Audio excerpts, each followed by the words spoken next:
We present My Favorite Husband, a new series based on Isabel Scott Rorick's gay, sophisticated Mr. and Mrs. Cougat, starring Lucille Ball with Richard Denning.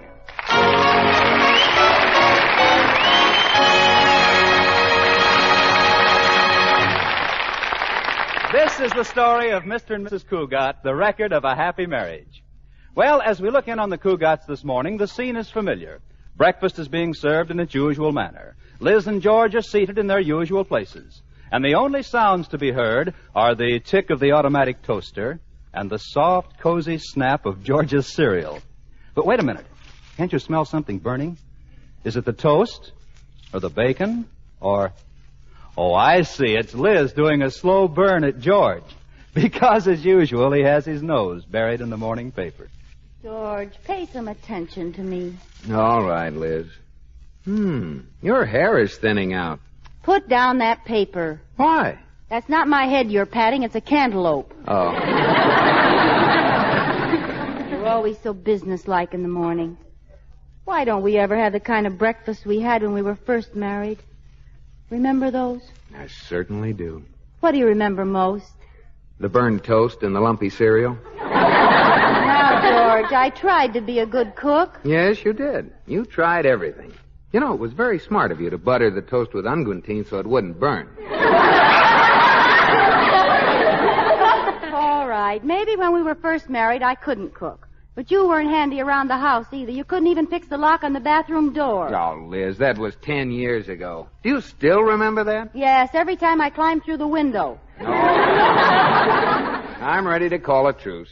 And how about the time you rewired the house? Oh, now don't bring that up. For 2 weeks, when you pushed the doorbell, the lights went on in the attic. Now, Liz. I ran upstairs so many times I felt like a lighthouse keeper. Yes? I said truce. Now, how about a big early morning kiss? There's nothing I'd rather do. Well, come close to me. Close enough? No, real close. How's it? Swell. Now put your arms around me. Oh, George. Now scratch my back. George Cougat, if you don't kiss me right now, I'll come to breakfast tomorrow morning in curlers and a mud pack. I thought that would do it. Ah. Liz, don't be silly. I'd kiss you anytime, anywhere, any place. What are you giggling about? How about 3 o'clock in the YWCA steam room? It's a date. George, you know, maybe you shouldn't kiss me in front of the windows. The neighbors might see us. Who? The Chamberlains aren't home, and old General Timberlake is too nearsighted to see anything this far away. Not when he uses binoculars. General Timberlake. What a character. Oh, George, the general's just eccentric. He's a dear old man. Yeah, you didn't call him a dear old man the day you were having a garden party and he turned on the sprinklers. I don't care. I think he's sweet. I suppose he was sweet the day Katie was airing my raccoon coat and he shot it full of holes because he thought it was a bear. Well, he explained he didn't have on his glasses. Well, even without his glasses, how could he think a bear would have a Yale pennant in his pocket? Oh, now, dear, don't be so hard on him. You know, I've been worried about the general lately. He used to take long walks every day, and he hasn't been out of the house all week. I think I'll go over and visit him. You're really asking for it. He'll bore you to death with those stories of battles he claims he was in. Well, how do you know? Some of them may be true. Anyway, I think I'll go see if anything's wrong. Oh, that sounds like Corey Cartwright's horn. Well, I guess it's time to leave for the bank. George, every time Corey drives you to the bank in that car, I worry. Why? Because that car is built for parking, not driving. It has reclining seats, indirect lighting, hot and cold running chorus girls. That isn't a car, it's a nightclub. Well, Corey does a lot of his entertaining there. Oh, he thinks he's such a Casanova. Oh, Corey's a lot of fun. Good morning, George and Liz. Good morning. Care for a lollipop, anybody? Where did you get a lollipop? I had a friend out for a date last night, and she left it in the car. Corey, it's about time you went out with older girls. Oh, I do, Liz. I finally met the girl. I'm really in love. Her name is Daphne McCormick. Here's a picture of her. Not bad. George, I told you not to read at breakfast. Isn't she a ravishing creature, though? Look at those lines, that color, the modern design, and all those extras, too. Terrific, huh? Terrific. She's the reason Good Sam turned bad. Hey, it's time we left for the bank. Oh, honey, were you serious about going to see General Timberlake? Yes, I feel sorry for him. Well, all right, but I hope you don't regret it. Remember, the last time you went over, you forgot to salute, and he threw you in the guardhouse. Well, if I'm not back in 2 days, send me a cake with a file in it.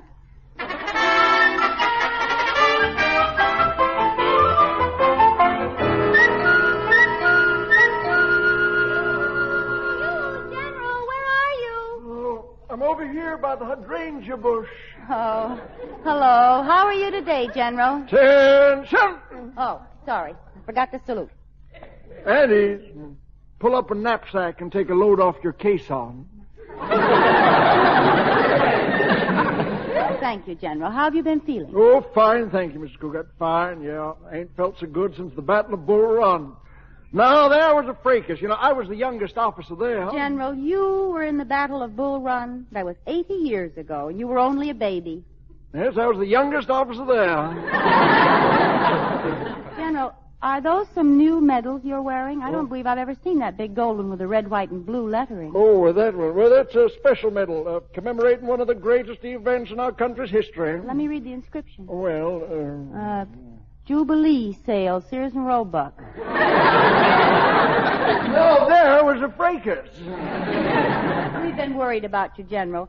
You haven't been taking your daily walks. Your leg isn't bothering you again, is it? Oh, no, Miss Cook. It only bothers me on the anniversary of the day I was wounded. Oh. You know, I was surrounded by a howling mob of enemy. They charged me from every side, but I stood them all off single-handed. What battle was that? Jubilee sale at Sears and Roebuck. General.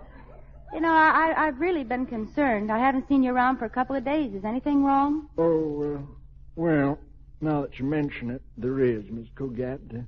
I've been sort of keeping company, you know, with Winifred Higgins, the librarian, and... Well, now we had a quarrel, because, I did a terrible thing. Miss Higgins will never forgive me. Well, what did you do? I kept a 14-day book, 15 days. Oh, that's too bad. You used to go to the library every night to study history, didn't you? Well, now, frankly, Miss Cougat, I wasn't studying history so much as I was studying Higgins. Well, I know Miss Higgins. She's that gray-haired librarian, isn't she? Yeah. Don't let that gray hair fool you, though. She may be an old edition, but she's still got a beautiful table of contents. Libraries are such romantic places. Yeah. Well, that's all over for me now. Oh, now, General, Miss Higgins won't stay mad if you go to her and apologize. No, I tried that, but didn't work. I'm a lonesome man, Miss Cougat. I ain't got nobody to talk to about my battles.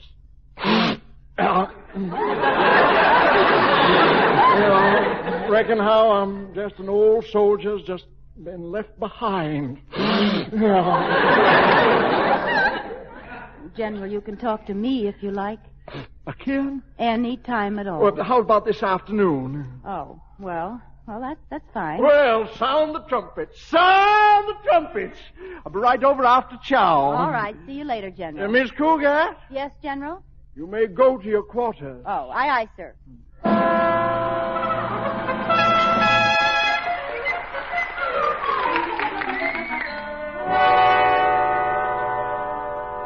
Now, you better practice your salute, Katie. The General's coming over. Oh, it won't matter if I salute him or not, Mrs. Cougat. He never remembers who I am anyway. Oh, the other day I was sitting in the upstairs window mending Mr. Cougat's striped pajamas, and he hollered, "Well, Barbara Fritchie." What did you say? Well, I hollered back, "Shoot if you must, this old gray head, but spare Mr. Cougat's pajama bottoms." Next time I'll buy George's pajamas with 13 stars in the seat. Oh, the General's kind of cute. He reminds me of my first husband. Clarence was a fighter. He took part in hundreds of battles. Oh, with Pershing? No, with me. Oh.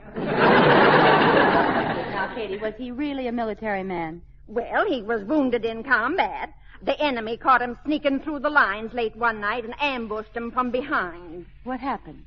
The enemy hit him with a rolling pin. I'll get it, Katie. It's probably the general. Oh, hello, General. Come in, won't you? Attention! Yes, sir.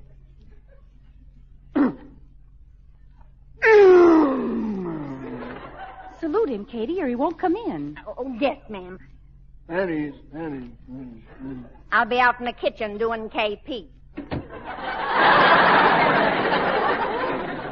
You care for some tea, General? Tea? Oh, no, thank you, ma'am. Never drink tea. Always reminds me of the Boston Tea Party. Now, there was a fracas. General. The whole bay was filled with tea. British sailors was firing over our heads. The guns was blazing. The air was black with smoke. Well, sir, with my trusty Bowie knife, I slipped over the side of an old fall-rigger down to the keel. General, just a minute. Now, the Boston Tea Party was 175 years ago. Now, don't tell me you were there. No. But it sure makes a colorful story, don't it? General, what would you like to do this afternoon? Well, no. I thought we'd relive some of our American history. We'll recreate some of the big battles of the past. Now, the sofa there can be the fort. General, couldn't we do something else a little quieter? Well, all right, Miss Cougat, all right. I guess we could play checkers or something. Well, that's all right, General. I promised. This is your afternoon. We'll do whatever you want. Good. Then let's begin by charging San Juan Hill. Mrs. Cougat, get yourself a big stick and glue on the mustache. You're going to be Teddy Roosevelt. Now, Miss Cougat, this chair is General Lee, and I'm General Sherman. What am I going to be? You're the outskirts of Atlanta. This ought to be fun. What do you do, get a match and set me on fire? No, Miss Cougat. You see, I use this umbrella here as my saber, and I charge past you like this. What was that? You caught your saber in the outskirts, and now there's a big hole in the south side of Atlanta. Oh, General, don't you think we fought enough battles today? Why, Miss Cougat, we're just beginning to take Bunker Hill. But my troop is starting to droop. Well, we can't lag back now. You're in command on the north side, I'm in command on the south side, and the lamp is Bunker Hill. Now I'm going to make a frontal attack. Charge! Oh, well, I'm sorry, Miss Cougat. Well, what happened, Mrs. Cougat? Why are you just standing there staring at the lamp? Mrs. Cougat, say something. So long, Bunker Hill. You having a lot of fun, Miss Cougat? Oh, yes. I haven't had so much fun since I got caught in a folding bed. Well, now, sir, what battle should we do now? Say, General, I just had a good idea. Why don't we do the ride of Paul Revere? Ride of Paul Revere? Yes, now there was a fracas. General, you'll be Paul Revere. All right, I will. And Katie, No. I didn't mind when he tied a message around my leg and made me a carrier pigeon. But I'm not going to get down on all fours and be Paul Revere's horse. No, you're the Old North Church. But before you give the signal, open the front door. Paul's going to take a long ride. Yes, ma'am, I get it. Go ahead, North Church. Give the signal. Paul, the British are coming. Yeah, the redcoats are coming. Warn the countryside. Start riding, Paul. The British are coming. Well, here we go. To arms! The redcoats are coming in! Charge! General, that's the hall closet. Sorry. Wake up! The British are coming! Charge! The redcoats are coming! He's gone. Oh, it's too bad he had to do that. I can't help it, Katie. He was wearing me out. If he comes back, tell him Molly Pitcher deserted.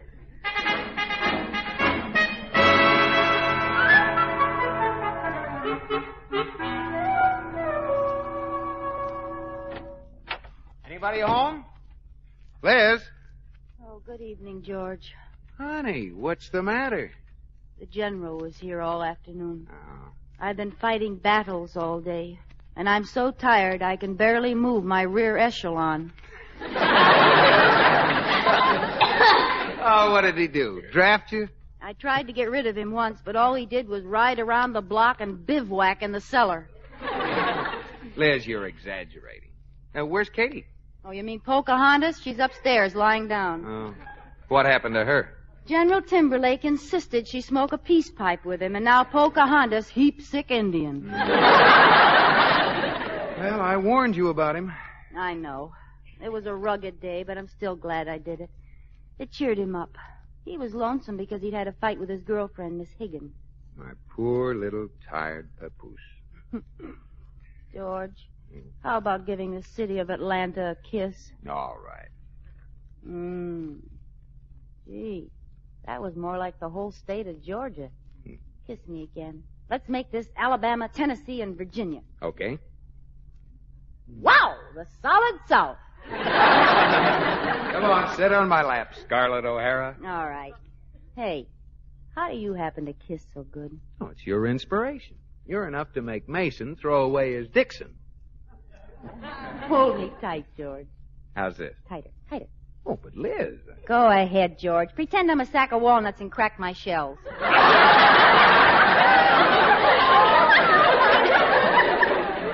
Look, Nutty, move over a minute. You're crushing my carnation. George, you know, sometimes when I'm with you, I get the strangest ringing in my ears. There it is again. No, honey, that's the phone. Oh. Hello. Oh, yeah, yes, General. Yes. Oh, no, I couldn't possibly. You see, well, General, it's just that, well, if you put it that way, General, all right. Goodbye. Well, Liz? That was my commanding officer. We march at dawn. What do you mean? We're going to spend tomorrow at the museum, and we're taking somebody along with us. I pity the poor devil who's going with you. So do I. It's you. Oh, no. I'm not going, and that's final. But, George, he wants you to go so much, and I promised you would. I'm sorry, Liz. I'm not going. George, he gave us a choice. If we don't go to the museum, he's coming over to reenact the burning of Rome, and he wants you to be Nero. I surrender. What time does the museum open?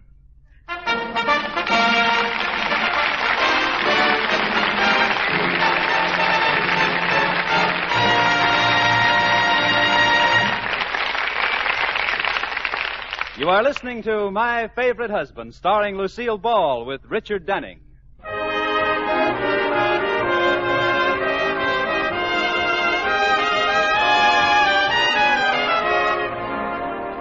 This is the story of Mr. and Mrs. Cougat, of Liz and George, and especially Liz, who made a gesture of friendship to their next-door neighbor, the General, a gesture that was a signal for a full-scale invasion.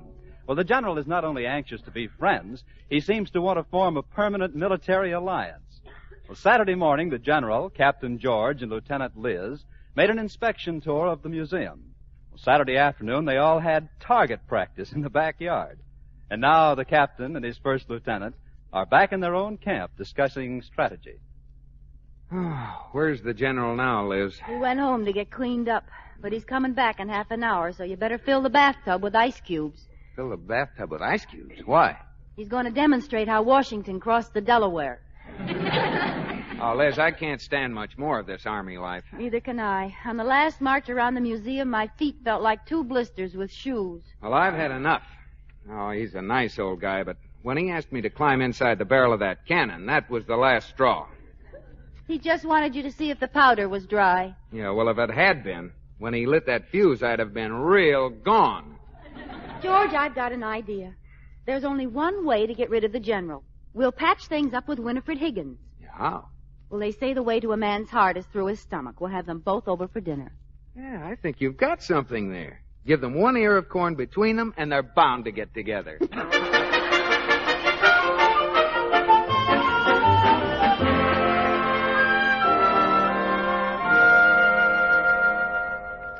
George, this is a terrible flop. The General and Miss Higgins aren't even speaking to each other. What'll we do? Well, keep trying, honey. Maybe they'll break down. All right, but help me, will you? Okay. Oh, that was a delicious dinner, dear. Thank you, George. Yes, that was a wonderful dinner, Mrs. Cougat. Thank you, Miss Higgins. Yes, sir, that was a real good mess, Sergeant. Well, this is nice. All of us being here together, isn't it? Yes, yes. Yes. Yes, sir. Oh. Well, that was fun, wasn't it? Miss Higgins, Yes? how's everything at the library? Yes, Miss Higgins. How is everything at the library? Oh, fine. That's nice. People still reading as much as ever, I suppose? Yes, yes, they are. That's nice. Help me, George. All right. Miss Higgins, Yes, Mr. Cougat? read any good books lately? Say, Miss Cougat, did I ever tell you about the War of 1812? Yes, you did. Say, Mr. Cougat, did I ever tell you about the War of 1812? Yes, you did. Say... Yes, you did.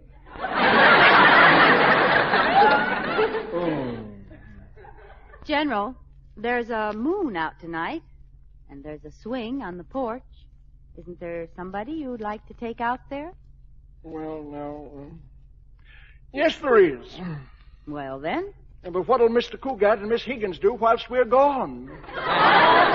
General, I meant Miss Higgins. Oh, no, Miss Cougat. I'd much rather talk to you. Oh, please, General.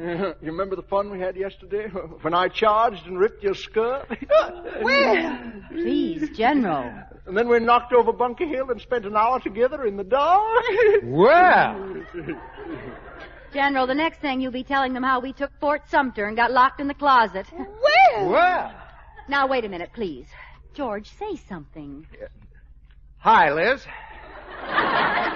Mrs. Cougat, it's very sweet of you trying to patch things up with a certain party who mutilates books in the public library. But I just don't want to patch things up with a certain party who always has to eat and read at the same time. Well, I like to eat whilst I'm reading. Yes, but how does it look when you open a history book and find the pilgrim setting foot on a piece of salami? Now, Miss Higgins... And the other day, a little boy wanted to know why the Constitution was written on a fried egg. Imagine leaving food in a book. Leave it. I put it there. Them was bookmarks. Learn yourself. George, you'd better say something. Read any good salami lately? General, you know perfectly well you want to be friends with Miss Higgins again. No, I don't. I don't need Miss Higgins now that I found you. You're my new aide-de-camp. You can bring your duffel bag to my headquarters any day. General, please, you don't understand. My duffel belongs to George. I don't care, Mr. Grant. I don't care. You may be assigned to another battalion, but I can get you transferred for active duty. Mrs. Cougat, if you don't mind, I think I'll go home. Thank you for the dinner. Thanks for everything. Oh, I've had a wonderful time.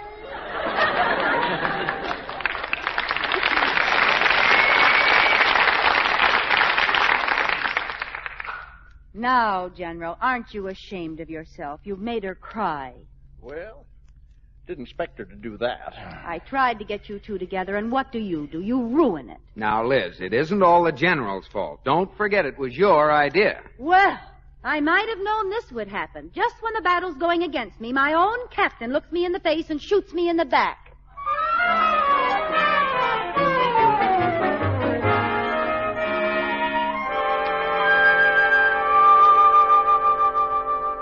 Liz, you can smile now. The general's gone. Oh, George, when it comes to messing things up, I can outmess anybody in the whole world. Well, you only get in these messes because you're so generous and try to help people out. George, now the general wants me for his aide-de-camp. Oh, honey, the general's unpredictable. He probably won't visit us again for days. You think so? I know so. Attention! George, salute with both hands. I can't get up. As you were. Just came over to thank you for your courageous and unselfish service to a comrade in arms. General, the only comrade in my arms is going to be George Cougat. It's in our contract. Well, now, Miss Cougat, don't you worry about me.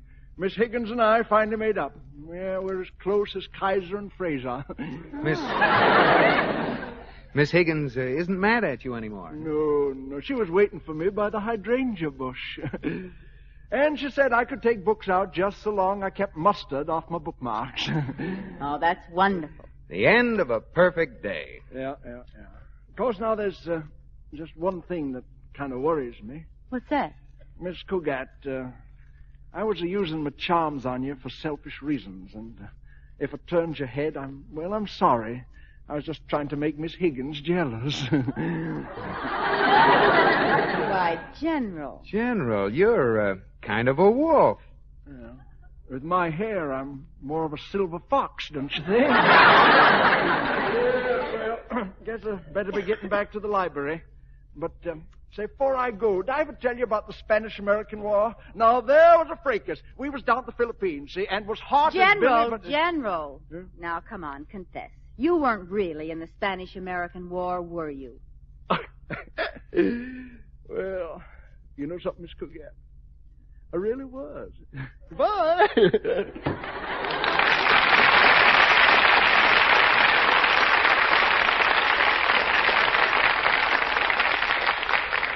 I never want to live through 2 days like this again. It was kind of hectic, wasn't it? It reminds me of our honeymoon. Our honeymoon. Now, there was a fracas.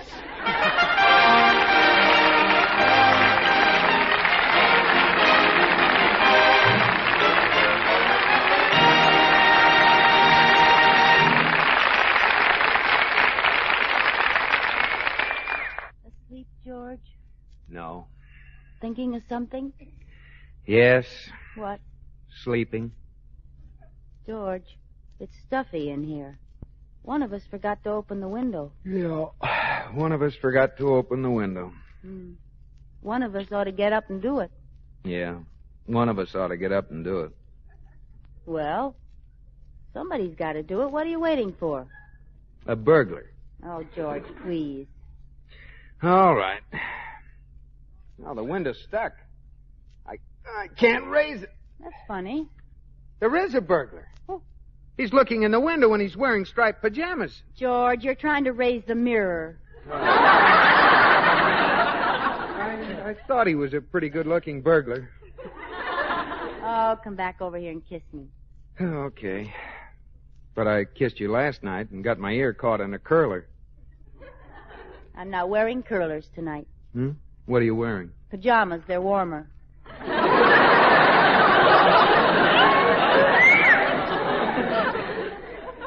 Well, here's your good night kiss.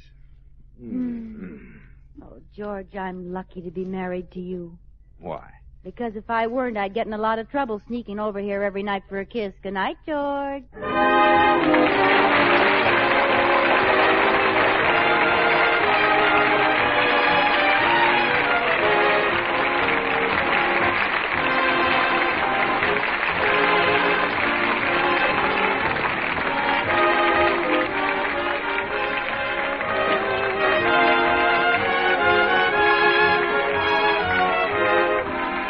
My Favorite Husband has been presented through the worldwide facilities of the United States Armed Forces Radio and Television Service.